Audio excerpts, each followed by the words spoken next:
perform all of the duties that may be prescribed by law upon me as mayor of the city of Chattanooga. So help me God. Mr. Mayor.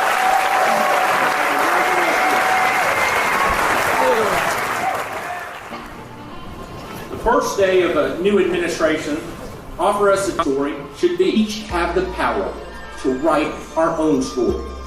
The opportunity, economic and community development, and youth development. Youth development is a central part of this strategy. For too long in our community, we have pointed fingers rather than raising hands when asked who is responsible for educating kids and put kids in the best position to achieve once they reach elementary school. We will help our children write their own major player in the recruitment of new jobs. As part of that, we will build on our history as a place of entrepreneurship.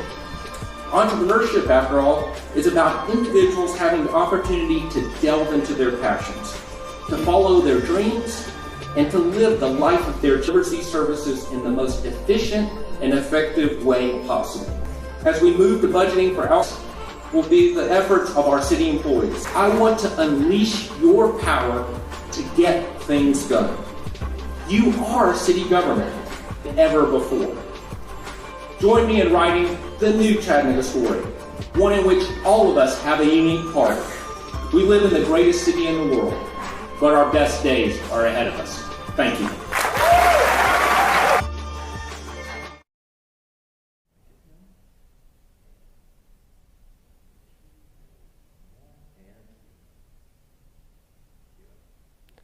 Good evening. Let me begin with sincere appreciation.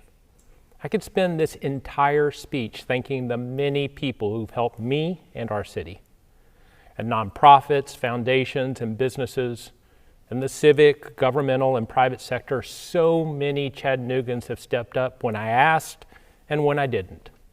The city and I owe you an enormous debt of gratitude. Our Hearst, McClellan, Footprint, Osborne, and community foundations have graciously listened to our many requests. In meeting after meeting, the Chamber of Commerce, River City Company, Urban League, United, every denomination have comforted me and the city in crisis while providing inspiration, tremendous responsibility without a lot of glory. Chip Henderson and Demetrius Coonrod, and in the first term, Larry Groen, Chris Anderson, the paralysis or polarization that can plague other half of our community.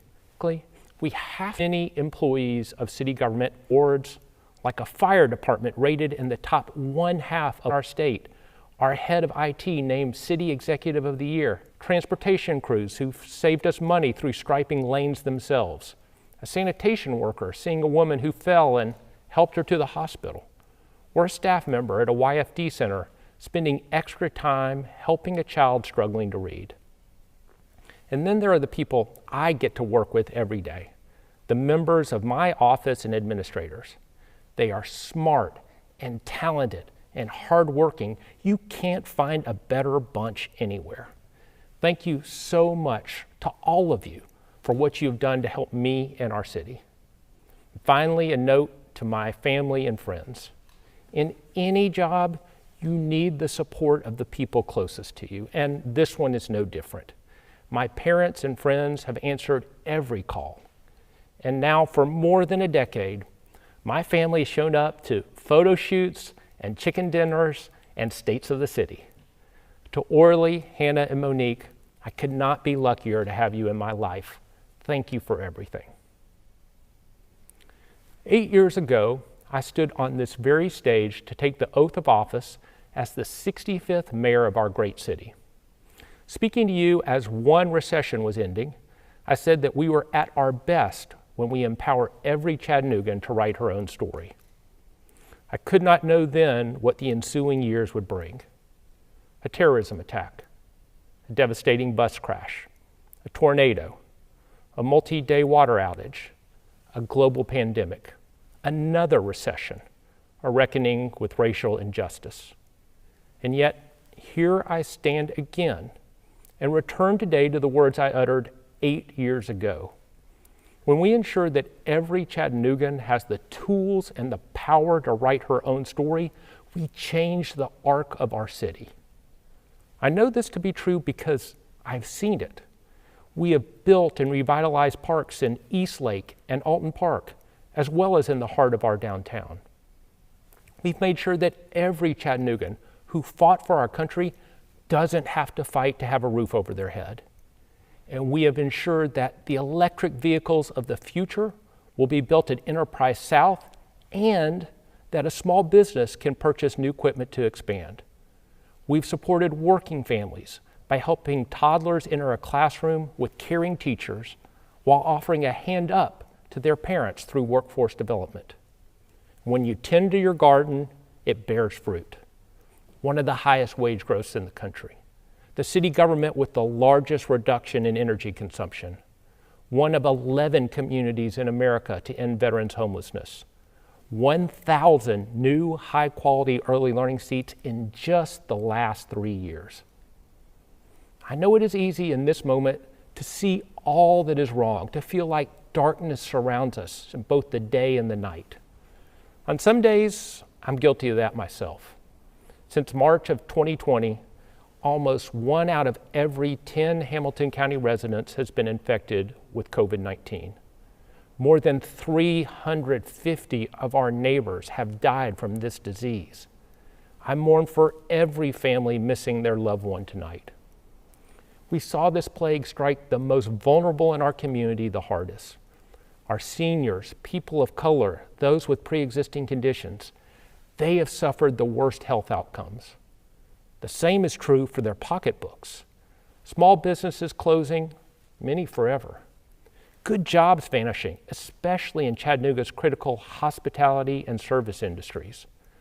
Work schedules cut back because of kids staying home. We know that the pandemic didn't create inequality in this country, but it is highlighted and bolded now, a commanding, tragic sight from which we cannot turn away. On top of this global pandemic, our federal government has literally been under siege. Last year, while coronavirus was raging, when we should have seen our leaders taking decisive action, we instead saw months of divisiveness, inaction, and lies. And then 3 weeks ago, I watched alongside my family in horror as insurrectionists stormed our capital. Our afflictions put me in mind of Jacob. In Genesis, we learned that Jacob has lived a difficult life. Fleeing problems with his family, he encounters his brother Esau, who wants to kill him. One night in his dreams, Jacob wrestles with a stranger who cripples him with a blow to the hip, an injury that will stay with Jacob the rest of his life. But Jacob fights until morning, eventually prevailing over the angel. When he awakens, God comes to him and asks his name. God then blesses Jacob and renames him Israel, which means champion over angels and men. Now with God's consecration, Jacob goes on to be one of our most important biblical ancestors. Our struggles are real, but so are our blessings. Over the years, even when tragedy struck our city, as it did more than once, I've taken refuge in our unyielding promise and the wisdom of our forebears. That's one reason why, despite the unrelenting headwinds we face right now, I know we will still travel far. My optimism also comes from seeing what good government can really do for people when it listens, responds, and innovates.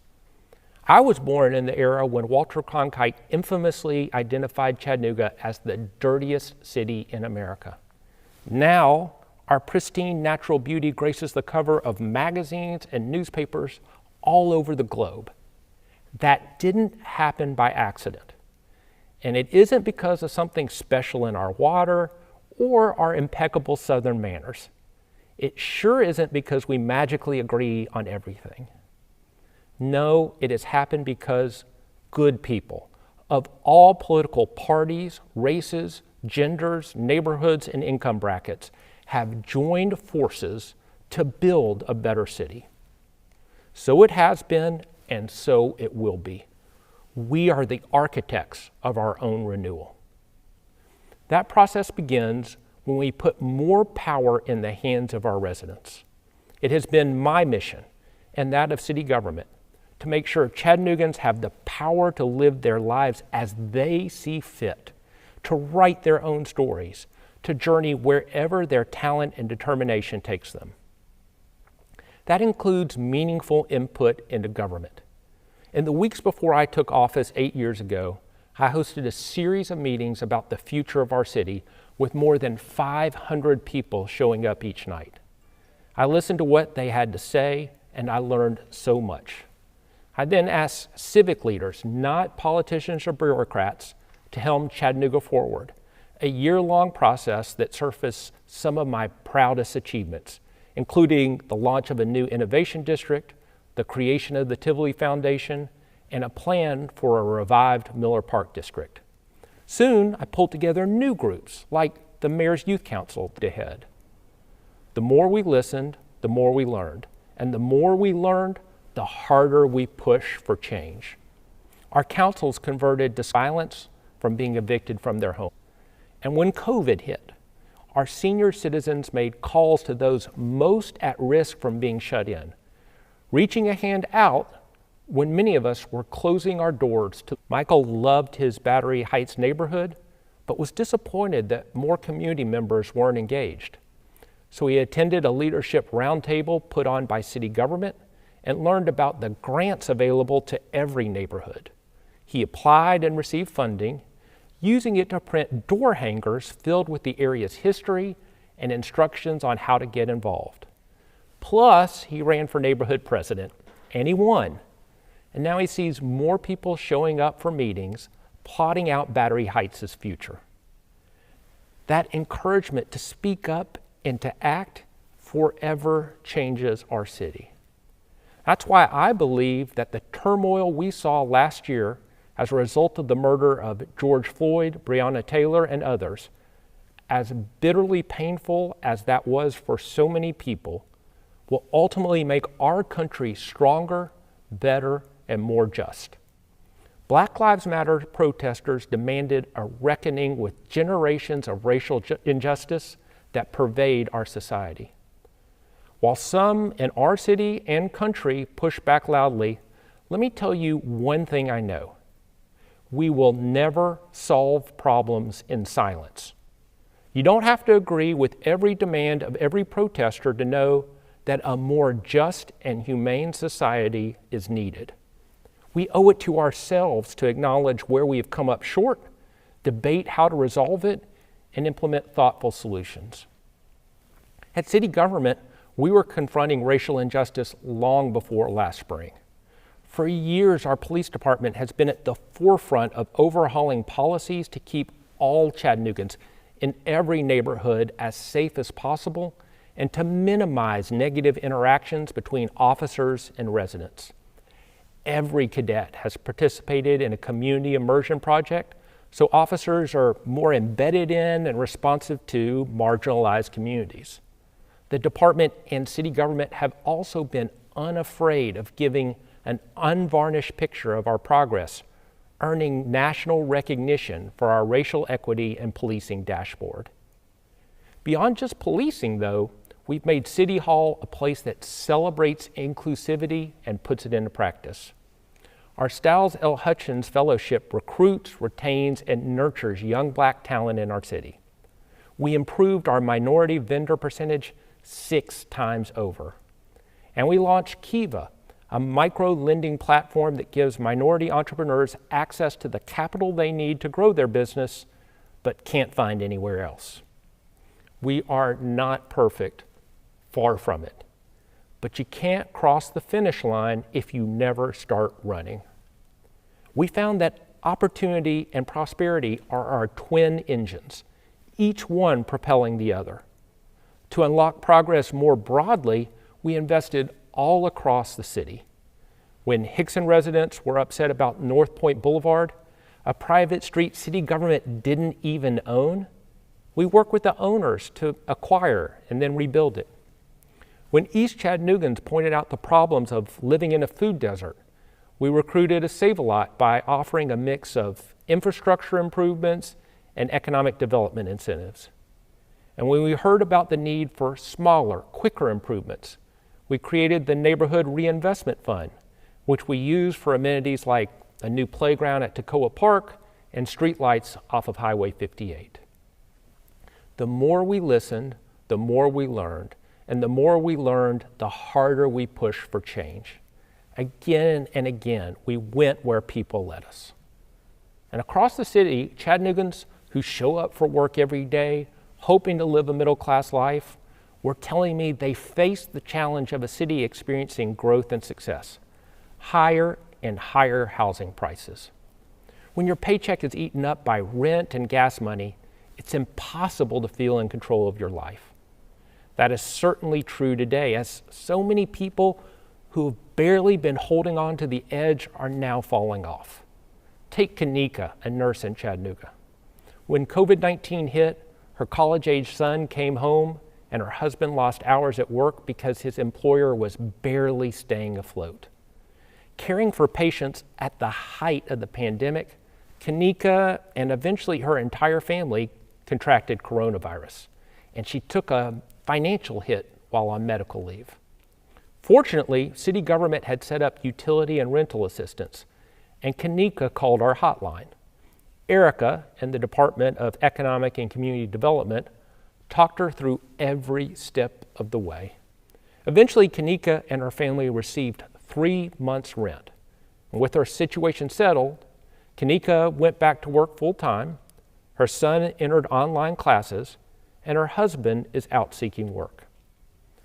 And while the ground beneath Kanika's feet is more settled, we have to build a foundation for more of our neighbors. That means options for people looking for houses and apartments they can afford. It takes sustained work pulling together real estate deals with sufficient resources. So we change policies for incentives, use federal dollars, and set up a new affordable housing fund, and used our own properties for new housing. By partnering with builders, we got results. There have been more than 2,000 affordable units built or preserved since 2013. Now, do we need even more? Of course. But I would be lying to you if I said there was enough money in our city budget to do everything you or I considered important. But we have balanced the budget every year and upped our bond rating to AAA, which means that as I leave office, our city is in outstanding fiscal shape, despite the crushing budgetary blows from the pandemic. And we have passed it a senior citizen tax freeze, so older Chattanoogans can stay in their homes as they age. To reduce costs and to protect God's awesome creation, sustainability has been at the center of our agenda. We modernized our building, earning honors from the U.S. Department of Energy for shrinking our carbon footprint more and more quickly than any municipal government in 2018. Since then, the airport has become the first in the country to be powered 100% by renewables, and we just opened a solar array at the wastewater treatment plant. These initiatives have already saved taxpayers more than $5 million. That fiscal responsibility keeps our tax burden low and lets us invest in the things that matter most, like keeping people safe. It's certainly hard to feel in control of your life when you don't feel comfortable walking down your own street. During my first election, the most common complaint I heard was about gang violence. So immediately after taking office, we implemented the Violence Reduction Initiative, which starts from the conviction that there is no such thing as a bad neighborhood. Instead, there are a small number of individuals responsible for most of the violence in our city, and we should train our attention on those causing the harm. To assist our efforts, we bought new technology to identify the guns used in shootings, stood up a real-time intelligence center, and partnered with the United States Attorney to employ a prosecutor solely for local violent crimes. And the number of gang shootings in our city came down sharply. Several years ago, we had 73 group member involved shootings in a year. Over the last 3 years, we are averaging 26. That means gang shootings have declined 64%. Now, I know that 26 gang shootings in a year is still 26 more than we want. And in the last 8 years, I've made too many phone calls to too many families, consoling a mother about her son or daughter, hearing about a life cut short, a promise unfulfilled, to proclaim victory. But we should still appreciate the reductions we've made. While other types of gun violence have accelerated here and around the country, this change shows we can make an impact with focus and resources. Plus, we now assist those who've been affected by violence. Our Victim Services Unit, created in 2016, works closely with Chattanooganans who have suffered the pain of violent crime. And fulfilling a dream long in the making, we started a family justice center and then built a beautiful new facility in Brainerd to house it. Domestic violence victims shouldn't have to live the rest of their lives scarred by their tormentors. By bringing the services they need together under one roof, we can help them thrive as survivors instead. Their empowerment is good for our entire city. A woman who has survived an abusive relationship can now be a better mother, worker, and friend. She has more control over her life, and that benefits everyone. Our connections to each other are a driving force behind our momentum. We sometimes catch ourselves in a political debate where it sounds like, if you win, I lose. If City Hall aids one family, one business, it hurts everyone else. Well, I just don't believe that. I think that when a profitable company expands, whether in my neighborhood or yours, that's another job any of us might be able to get. When your son is happier, my daughter attends a better school with a healthier environment where she can learn. We are a community dependent on each other, inextricably linked economically and socially, reliant on the goodwill and progress of others for our own prosperity. And we know that some of us are struggling. Take Carol, a Chattanooga entrepreneur who started Anna Woodworks 30 years ago. A skilled designer and woodworker, Carol specializes in custom cabinetry and furniture. Her customers are mainly seniors, so when social distancing began, her work dried up because many people didn't want a contractor in their home.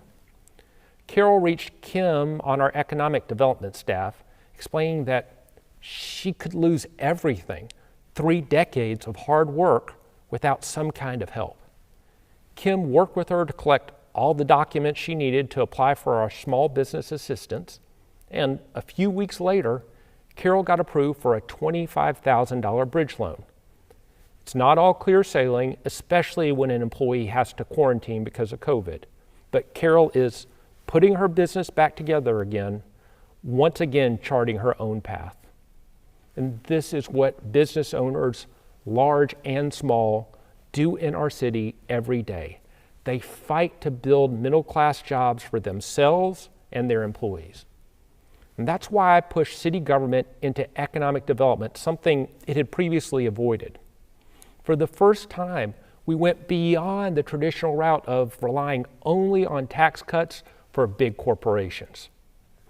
Knowing that the products of the future should be invented here, we established an innovation district, the first in a mid-sized city, and recruited valuable high-income jobs. And recognizing the powerful job-creating potential of our small business sector, we created new grants and loans to help those businesses who just need a little capital to redo their roof or replace their HVAC system. Plus, we've prioritized infrastructure that leads to middle-class jobs, like our visionary Department of Transportation's revamp of our 3rd and 4th Street corridor to make traffic smoother and unlock new investment. I'm also proud of the way we develop genuine partnerships with our largest employers. One of my favorite memories of the last 8 years is riding in the back of the car with Mayor Coppinger. That investment from the city, county, and state would bring manufacturers, suppliers, and thousands of jobs to our area. And if someone got an incentive, we held their feet to the fire. For the first time ever in 2015, we sued a company for failing to live up to the promises they'd made. Between the county and city, we returned $6 million to the taxpayers' coffers. I take the long view that economic development and community development are linked, and bringing jobs to a neighborhood must be paired with improving conditions for the people who live there. That belief is best illustrated by the way Chattanooga is rising in East Chattanooga. Near the beginning of this administration, we purchased the vacant and blighted Harriet Tubman site from the Chattanooga Housing Authority with the goal of putting jobs there. When we demolished the buildings, the contractor agreed to employ workers from that zip code with neighborhood leaders, and we waited for the right partner. It wasn't easy, and there were plenty of tough moments along the way, but eventually we inked a deal to bring Nippon Paint to East Chattanooga, the first economic development project for that area in more than 100 years. And part of the tax revenue from both the city and county is dedicated to enhancing the infrastructure that will bring housing and amenities for the surrounding neighborhood. There is no shortcut to progress, but our approach has worked, and we know it because we see it in the data. The last several years have seen a string of headlines about our progress, from higher wages to new and expanding businesses. Our momentum was so strong that at the beginning of last year, Forbes predicted Chattanooga would be the #1 city for new jobs in 2020. Now, we all know 2020 didn't turn out like we thought. Those fundamentals, though, are still there, and we are poised for growth when the economy returns to full strength. We will continue to see results now and in the future if we invest in families. When I first ran for mayor, I said that I would raise my hand for the city to get involved in educating our children, and that's exactly what we've done. While it started with computer reading initiatives and a library card for every Hamilton County student, even those who did not live within city limits, I quickly learned that too many local children were entering kindergarten unprepared to learn. So we went where the need was, building an early learning system for Chattanooga families. I watched parents and children bloom when we started Baby University, which assigned social workers to build relationships with families, make sure the infants are healthy, and connect mothers and fathers to the resources they need. When I heard about the fiscal cliff, where families lose benefit because they make too much money, we began early learning scholarships for families who wanted their children in a great environment but had lost state assistance. As our Office of Early Learning interfaced with the hardworking entrepreneurs who run daycares and 2- and 3-year-old classrooms, it was clear that they would benefit from having a top-notch curriculum. So we made sure every provider had the same material. And we offered stipends to teachers wanting to upskill and stay in the profession, an initiative adopted now. Delta, for example, was overwhelmed by work, school at Chattanooga State, and taking food on the table. With her children at Head Start, though, the case managers connected Delta with food boxes and rental assistance, and she kept juggling all her commitments with the peace of mind that her children were cared for. Now, her kids are on track for kindergarten, Delta is healthy, and she is the harder we push for change. So responding to challenges exacerbated by COVID but present for years, we've become the first community to offer ultra-high-speed internet to every family with a child on free or reduced lunch. The C Foundation, the Smart City Venture Fund, the school system, and city government. This game-changing investment illustrates why Chattanooga has willed such an epic turnaround. While the Enterprise Center was RDCS EdConnect, elevates that work to the next level. Now students can log on to the web to attend school or do their homework or just explore their imagination. This is how we empower Chattanoogans. In each achievement, City Council members have been intimately engaged every step of the way, and each has made tremendous contributions to his or her district. Chip Henderson on ending veterans homelessness, Jerry Mitchell on cleaning the Lupton City Mill site, Ken Smith on rebuilding Lake Resort Drive, Darren Ledford on widening Davidson Road, Russell Gilbert on imposing zoning restrictions on predatory lenders, Carol Burrs in building the Family Justice Center, Erskine Oglesby on designing the new East Lake Youth and Family Development Center, Anthony Bird on recruiting Nippon Paint, and Demetris Coonrod on opening a grocer on Glass Street. For 2 terms, most every initiative passed overwhelmingly. Our community can air its disagreements like any city, but we pull together when it counts. Certainly I've seen that every time tragedy is hit. On July 16, 2015, the unimaginable occurred when our city suffered a domestic terror attack. Once again, today I honor our heroes, Gunnery Sergeant Thomas Sullivan, Sergeant Carson Holmquist, Lance Corporal Squire Skip Wells, Staff Sergeant David Wyatt, Navy Petty Officer 2nd Class Randall Smith. Their lives incomprehensibly cut short. Our city responded not with hatred or vileness, but with compassion and inclusiveness and patriotism. When I visit the beautiful Wreath of Honor, I think of how that evil act spurred a groundbreaking council against hate, which spreads knowledge and information and togetherness to a community that welcomes it.